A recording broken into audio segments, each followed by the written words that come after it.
ती म्हणाली, "आई गं, तू अंगठी का नाही घालत? हिऱ्याची, छान छान खड्याची." आई म्हणाली, "बाळ, तूच धर माझं बोट. लपेट तुझी इवली नाचरी बोटं माझ्या बोटाभोवती. हीच तर जगातली सगळ्यात मौल्यवान अंगठी." ती म्हणाली, "आई गं, तू माळ का नाही घालत? सोन्याची पिवळी धम्म गळाभर." आई म्हणाली, "बछड्या, तूच मार गळ्याला घट्ट मिठी तुझ्या कोवळ्या हातांनी आणि धडधडू दे तुझं इवलं हृदय माझ्या वक्षावर. यापेक्षा मोठा नाही बरं दुसरा कुठला दागिना." तिने धरला आईचं बोट बाळ हातात, मारली घट्ट मिठी आईच्या गळ्याला आणि ओसंडत राहिले शुभ्र मोती आईच्या पापण्यातून तिच्या काळ्याभोर केसांवर.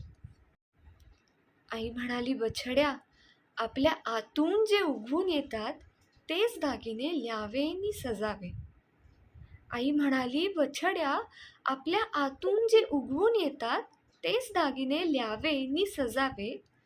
दुसऱ्या झाडाची फुलं माळून एखादं झाड सजल्याचं एकही उदाहरण या विश्वाच्या इतिहासात नाही. दुसऱ्या झाडाची फुलं माळून एखादं झाड सजल्याचं एकही उदाहरण या विश्वाच्या इतिहासात नाही, या विश्वाच्या इतिहासात नाही." कवी संजय चौधरी.